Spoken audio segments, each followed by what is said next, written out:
Bienvenidos al capítulo 2 del curso Lineamientos para la conceptualización de cuadros de mando. Esta lección trata sobre los retos para la representación de datos. Cuando estamos pensando en visualizaciones de datos, existen dos retos fundamentales para lograr una buena representación. Y lo primero que debemos analizar es el medio que mejor cuenta la historia.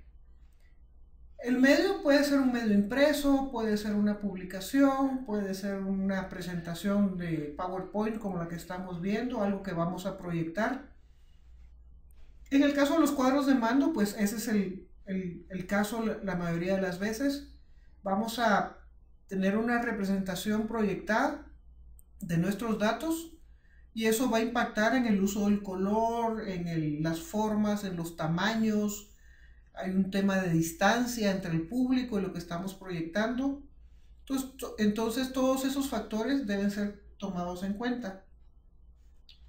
Y la otra condición fundamental es que debemos diseñar los componentes visuales que mejor nos ayuden a contar la historia de una manera clara. Y recordando un poco lo que veíamos en la lección 1 de los principios de Stephen Few, esa necesidad de claridad es fundamental porque lo que queremos es que los ojos trabajen y no la mente. Cuando pensamos en visualizaciones, lo primero que tenemos que pensar es, viendo nuestro set de datos, cuál es la mejor forma de que nuestro mensaje encaje con la visualización que estamos usando. Y por ejemplo, aquí vemos dos gráficas, una que nos presenta datos de ventas domésticas y otra que nos presenta datos de ventas internacionales. En el caso de las domésticas vemos que parece haber un crecimiento en las ventas, por lo menos a nivel de monto, y que las ventas internacionales parecieran también estar creciendo. Y eso podría ser cierto o no podría ser cierto. Con este tipo de gráfica incluso nos es difícil saber fácilmente cuáles representan nuestros mayores niveles de venta. Y entonces deberíamos buscar una segunda forma de visualización que nos ayudara a hacer esos elementos más evidentes. Y vemos aquí algo muy sencillo. Tenemos una serie de tiempo donde están representadas las ventas internacionales, que resulta que son más altas, y tenemos unas ventas domésticas que vienen en descenso. Acá arriba, como teníamos los datos en montos brutos, no era fácil darse cuenta que en realidad porcentualmente las ventas estaban bajando, algo que sí es evidente cuando vemos la línea de tiempo y la tendencia. Mientras que las domésticas parecía que iban creciendo, pero cuando las vemos porcentualmente vemos que básicamente en los últimos 4 años no ha habido una diferencia en el nivel de porcentaje de las ventas. Luego debemos pensar siempre en cómo favorecemos la claridad cuando estamos tratando de comunicar algo. Cuando vemos esta gráfica que nos aparece en pantalla, pues nos parece que es muy atractiva. Es una gráfica que tiene bonitos colores, formas interesantes, pero nuestro cerebro inmediatamente tiene que entrar a trabajar y tiene que empezar a ver, bueno, ¿qué es lo que está representado? Acá abajo vemos cómo son 3 candidatos que han sido evaluados para un puesto y que han sido evaluados en 6 aspectos distintos.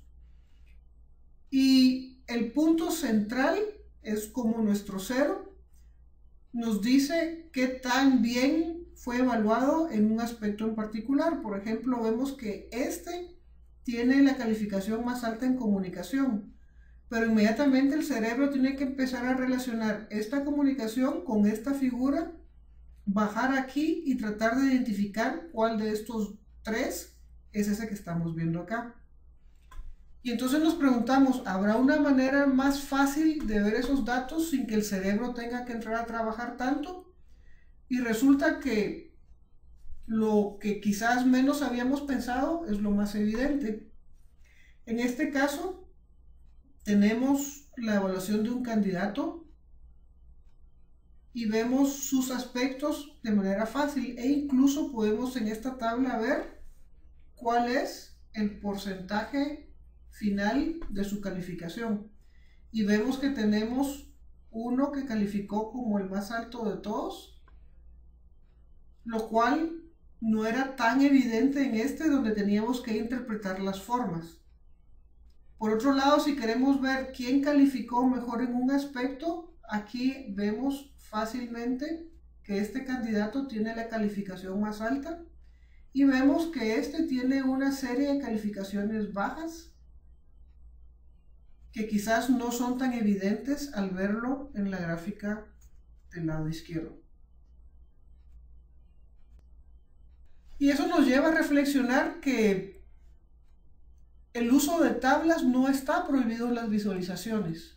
Es más, hay un contexto donde las tablas tienen su lugar, son útiles y comunican fácilmente datos que quizás en una representación de una gráfica de aspectos geométricos, etcétera, como la que vimos anterior, o cualquier otro tipo de gráfica de barras, de líneas, etcétera, no es posible llegar a cierto nivel de detalle que en ciertos casos puede ser necesario.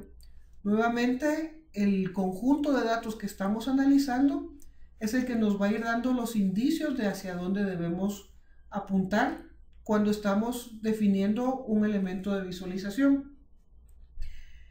Y en una gráfica como la que teníamos acá, incluso en esta, quizás es difícil tener un valor preciso. Es difícil aquí saber si este es un 1, tal vez es un 2, o tal vez es un 3 o un 2,5. Esa precisión no es posible de la manera que sí es posible acá, donde podemos, por ejemplo, ver un dato, por tomar uno, donde vemos 144.4, donde ese punto 4 puede ser muy importante en la interpretación de esta información, y ese dato no ser totalmente visible en otro tipo de representación.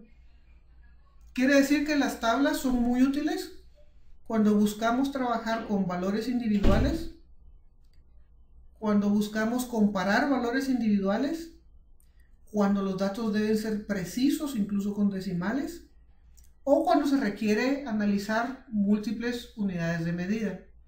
Y acá vemos, por ejemplo, si lo que estamos buscando es el dato de julio del 96, es muy sencillo llegar aquí y ubicarlo, a tratar de ubicarlo, por ejemplo, en una serie de tiempo.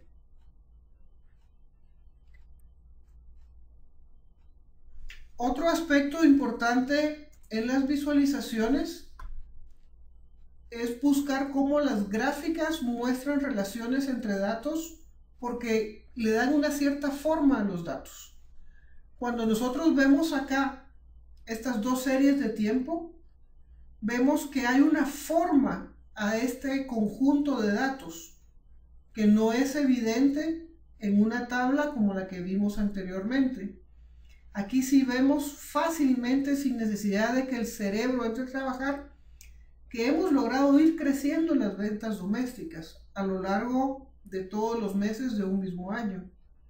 Mientras que vemos que las internacionales representan un volumen mucho más bajo de ventas comparado con el de las domésticas, y que las ventas internacionales se han mantenido estables, un leve descenso en el mes de agosto, pero se han mantenido a un mismo nivel a lo largo de todo el año.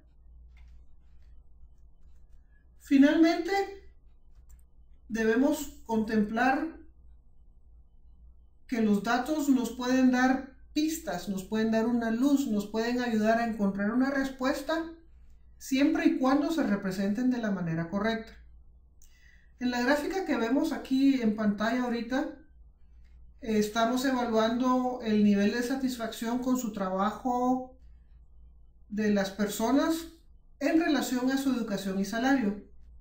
Y entonces vemos que las personas que tienen en edad menos de 50 años, lo vemos del lado izquierdo en la gráfica, tienen cierto nivel de satisfacción que va creciendo según su nivel de educación. Mientras que del lado derecho tenemos a las personas de 50 años o más. Y entonces, para poder interpretar cuál es la relación entre edad, educación y nivel de satisfacción con el trabajo, nuevamente el cerebro tiene que empezar a hacer una serie de comparaciones y visualizaciones, y eso le representa más trabajo por un lado, pero más que todo corremos el riesgo que el cerebro no logre interpretar bien los elementos y no llegue entonces a la conclusión que queremos que llegue.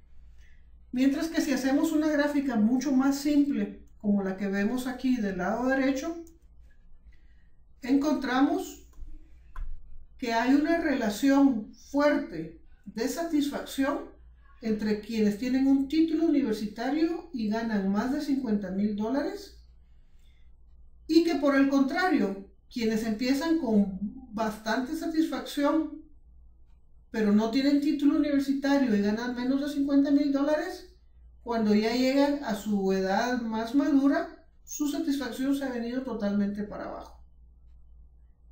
Esto, que es fácilmente evidente acá, requiere mucha interpretación de este lado. Y entonces lo que nosotros debemos favorecer en nuestras visualizaciones es esta simplicidad que nos permite que todos lleguen a la misma respuesta con la misma facilidad y con el mismo nivel de precisión.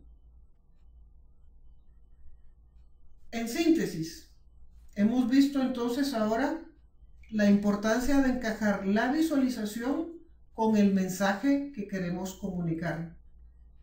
También que debemos buscar siempre favorecer la claridad para que no se den interpretaciones equivocadas de lo que los datos realmente representan. Algo que parecía quizás no evidente cuando hablamos de visualizaciones es que no debemos tener miedo a usar tablas. Lo que sí es cierto es que deben ser utilizadas en el contexto apropiado cuando se busca precisión ante todo. No debemos jamás buscar distorsionar la historia, porque si la cambiamos, si la distorsionamos, si la representamos de manera maliciosa o equivocada, la historia no llega y la decisión que se tome con esos datos no será la acertada. Y luego siempre buscar la mejor visualización para el set de datos que estamos buscando. Con esto concluimos la lección 2 y los esperamos en la lección 3 a continuación.